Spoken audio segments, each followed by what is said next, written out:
Hi everyone, hope everyone is well. Beginning of this pandemic and through it, I think one of my prayers was always like, God, I pray that my family, my friends, people that I know are not affected by this. It's the story that I'm gonna tell, and I feel like this is inspired by a song that I've been listening to from Maverick City. I'll leave the link down below.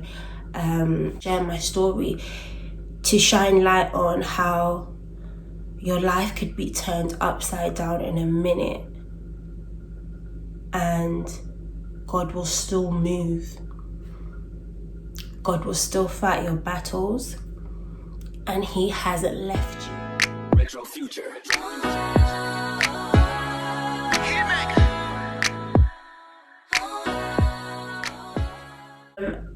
As some of you may know, I was born and raised in London. Unfortunately, before I was even born, my dad passed away. And a couple of months after that, my mum found out she was pregnant with me. My mum was a single mum for 7 years.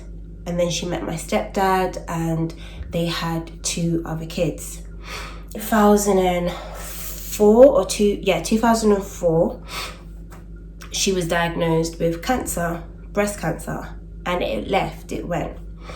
And then I think it was in 2006, so 2 years after that, it came back, the breast cancer came back, and we had to move to Manchester. It was really tough because coming from London where there were so many black people, at this point I was the only black person in my year. I didn't like it. It was just depressing. It was just always raining, and we were going through things at home, and I was just like to my mum, I want to go back, like all my friends. To go through a lot in Manchester. I couldn't be a child. I would say I was 13 at the time when we moved, but I couldn't be a 13-year-old. I had to be a mum. I had to look after my mum. If you guys don't know, when cancer goes into different stages, it literally deteriorates the person to the extent where they can't do anything. Like, she was very, I would say, secretive.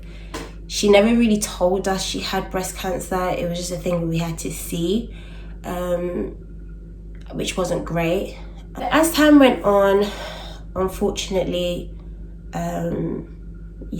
she died from that. She died from breast cancer, and that's when my world changed. Changed forever. I felt like my innocence was taken away, and I just couldn't be like every other kid, even though I wanted to. No one understood, and I didn't blame them, because to be quite honest, when you tell somebody, yeah, you're an orphan, they feel sorry for you or they sympathize with you, but then after a while they go and do their own thing and you're still left with that burden. And I remember just before my mum died, I think a week or 2, she had sat me and my older brother down, and she never does this. And she was just like, your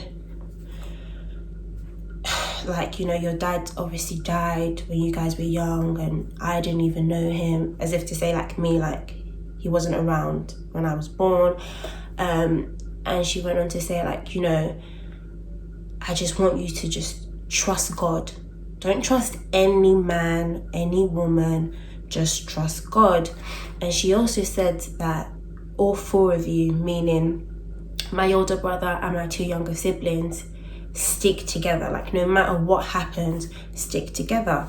And I was just like, why is this woman talking like this? But then 2 weeks later, she passed. And the way I dealt with it is I just didn't believe it. At her funeral, I didn't cry. I was just like, I don't know. It's like I couldn't comprehend it. It didn't, I think at such a young age, just like, for me, it was as if she had traveled and she's gonna come back honestly, I didn't understand the concept of death, like they're never coming back. And with my dad, because I never met him or knew him, it was like, it's not like I missed anything because he was never there. Whereas with my mum, that was my rock, and it was as if, yeah, she's coming back. So when she died, a lot of things happened. We were living with my stepdad, and I'm going to make this bit short because I just don't want to lose the element of what I'm talking about. But he was having an affair, and you know how that story goes. The woman now came into the house, and she got pregnant fairly quickly. So I had a lot of trust issues, and there was a betrayal because I was like, this is the person that's been my dad since I was 7. Bearing in mind, I didn't have a dad as well, so he was the first person, and to feel that, it hurt so much, and it did affect my relationships like crazy. Like, it was really bad, and just someone that I thought loved me was so quick to replace me. So because of that, I then moved back to London with my uncle. Now this is my real dad's older brother, and at the time I think that's when I started mourning for my mum, because I saw what a family was like. I saw my cousins, how they interacted with their mum and dad, and I was like, I am never gonna have this again. I've missed it. I'm never gonna get it. And even when I did have it, I didn't even appreciate it. And it was like I was a part of the family, but I couldn't feel a part of it because it wasn't mine. And because I was at an age then when it was like, it's not like I'm a kid. I was like, what, 15, 16? I was like, I knew what was what. I knew who my parents were. And I was like, yeah. So during those times, I was very depressed. I did hide it well. And I would even say that I didn't believe in God, because for me, it was just like, how? Like, I came into this earth with no dad, and you took my mum away from me. How? You're not a God that's meant to be good. What is good in what you have done right now? So I was very angry, like very angry and very depressed, because my anger couldn't take me anywhere. So I just became depressed. And when I got to uni, it magnified, that I even became like suicidal. I was having a lot of suicidal thoughts, because in my head I was like, the people who brought me into this earth are gone. So why am I here? And I just remembered like just going through the phases of just being really depressed. And because I was in relationships that were similar to my stepdad and my mom, and just having affairs and being betrayed and mistreated and just not feeling worthy. And then I think it was now towards the end of my third year at uni, I got invited to church. Now I was at this point where I was like, God, you have to actually do something now, because I'm at that point where I'm just ready to let go. I don't see any good in this world, whatever. Came into the church, it was different, and I was like, okay, there was a bit of hope in a sense. I cannot describe it to you, but there was a bit of hope, and I began to transform, and there was a lot of tears. There was a lot of anger still there, like angry at God, of not understanding why. And I had to come to the point where sometimes you're not going to know why things have happened to you, but in that you still have to have hope that what has happened is for good and not for evil and not for bad. And that was very hard for me to swallow. I had to forgive a lot. I had to forgive my stepdad for what he did, and I decided to stay in the location I was, and I would probably do another story time on that, about just being placed in a particular place to fulfill the purpose of God.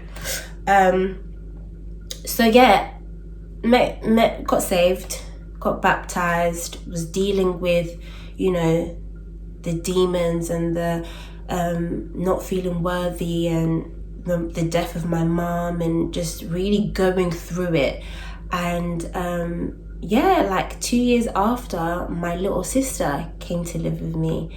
And I remember when she came, what my mum had said, one of her last words that she had said to us was that, you know, you guys need to stick together. Now, I was in contact with my older brother, but the two younger ones, because we have different dads, they were living with their dad. And like I said, he wasn't the greatest man. He made it very hard for me and my older brother to see my two younger siblings, which was against what my mum had, what we had promised to our mum. So when my sister came, I was like, oh, I stayed, and now she's here, and she got saved, and she got baptized, and she gave her life to Christ, and she had gone through her own journey. Because that's the thing, with four of us, I believe that after our mum had died, it was as if we had gone through our own little maze, and we were just trying to find and fix ourselves again. The thing is, when you lose a parent, you lose your identity in a way. Now, for those who do have parents, they probably won't get it, because it's like your identity is formed of what you've been through and external things. But honestly, because your parents are that foundation and they've taught you certain things, is a reflection of them. So it's like when you lose a parent, it's like you've lost yourself. And I was so lost in my story, because I know that there's a lot of people that have lost loved ones, whether it be in this pandemic, whether it be just due to natural causes.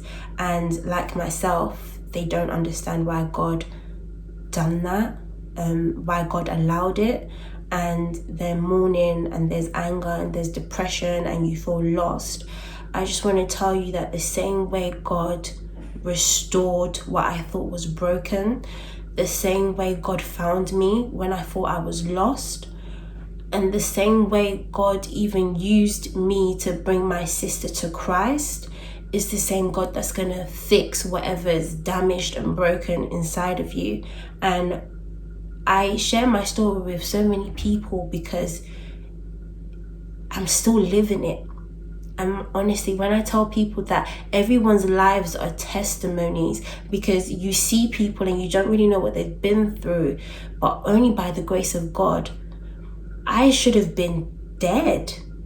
I would have committed suicide. I would have probably been in a home, like depressed.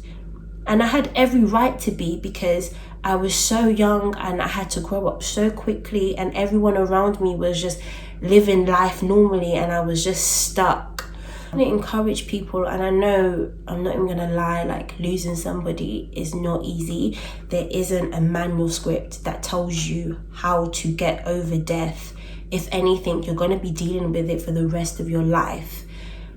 It gets easier, I can say, but sometimes when you've reached a certain block, it's like you start over again. I say that, for example, when I graduated, it's like I had to try and get over the hurdle that my mum's not here. I like the fact that I remember it, because it just shows God's abundance in my life every time I think of it, because I should not be here. So yeah, I just hope that this encourages someone, that keep on pushing, that God's gonna do something in your life in this season, and it's not for evil, it's for good, and you're sometimes just not gonna know why, but you still have to give him praise. And yeah, this is the story I tell. And I hope you guys enjoyed this video. If there's anything that, you know, needs to be discussed, please just leave your details down below, or I'm gonna leave my social medias as well. And yeah, I hope you guys enjoy. Bye.